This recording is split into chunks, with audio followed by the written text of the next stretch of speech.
No one else has the same story. Hey there!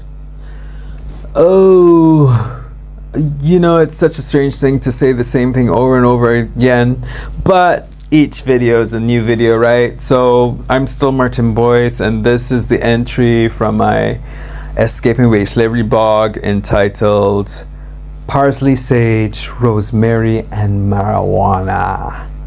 Yeah, you got that right, and marijuana. Going through the LPs that had always been there, but on the margins of curiosity, I tried out different songs on my ears and would get stuck once one fit. Parsley, sage, rosemary, and thyme. The voices of Simon and Garfunkel were ethereal and soothing, and although these lyrics were a little too airy-fairy for me, one song led to another which brought into my knowing the songs of silence. The comfort it brought, independent of my understanding plainly its meaning. People talking without speaking, people hearing without listening, people writing songs that voices never share.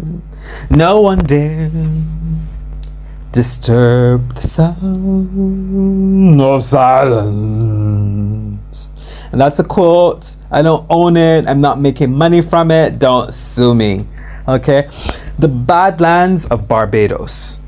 However, John Wyndham's The Chrysalids would always be fresh as a reference from English Lit, and I'd been banished to his Badlands, which, in spite of its name, was the good place to be, as it was where I could be around others like me.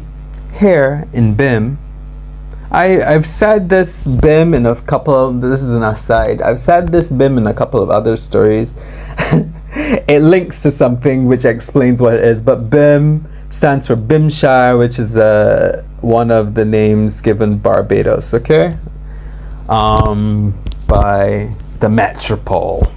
Okay, so here in BIM, where I'd been raised with other sheeple, were the true Badlands, with its strategically positioned shepherds watching over to manage and better ensure the continuation of our fear-based addictions. Wrapped in brown paper, a cardboard smell accented with that of blood. Half a hog's head is in the sink. This is not a scary thing where I come from, the Badlands. It is the middle of a weekly story that began at Granny's, where memories come into focus just long enough for me to catch a moment that could be an intact truth. The sandflies the sun would call before sliding between the sky and sea were too much to bear. Little black specks, their stings would leave unevenly edged coin-sized welts that took their time being finished with itching you.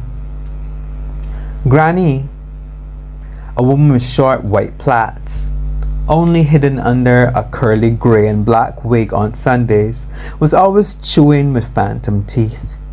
She kept chickens that would set off each other's alarm calls for being chased by a human or dog. A cousin bred pigeons that cooed like Simon and Garfunkel, and a turkey beat my father for trying to stand on its wings to cut off its head. There were also pigs. They smelled like pigs, and I was silently against rotten food being thrown into their feces for them to dig out with their snouts. I was also for most things silently. You might be eaten alive, so shouldn't go close to the pen, was one of many lies told to keep me in a state of fear and so easily coercible. And then, mysteriously, one of their heads, cut in half and wrapped in brown paper, blood running down the kitchen sink's drain. I do not remember if its one eye would be staring back without blinking. But it must have been there, because surely an empty eye socket would have been the only thing I'd have remembered about the half a hog's head in the sink. otherwise. Into a pot of water it would be placed, a pot the size of one used to cook in when family members who did not live in your house invaded it. The pot is tickled by flames in the colors of the Barbados flag, pudding and souse. Parsley and thyme are the ones that made it from that song into our culture. It is a culture that includes eating a dismembered, disemboweled pig on Saturdays. Called pudding and souse, the souse part is pig's feet and ears cut into shapes you no longer recognize as ears, and other pieces that may have dark meat hanging from gristle, others that may have bristling hairs, all cooked and pickled in lime, cucumber, Scotch bonnet pepper, parsley and thyme with breadfruit slices. The pig's foot was the only thing I would eat or could eat, even if I remembered how it'd been buried in its owner's excrement. I often thought about the life cycle of Taenia solium. Taenia solium, which I'd learned from biology class, would sometimes be ingested by a human rather than a pig, and might make its home in the human's brain instead of the pig's muscle.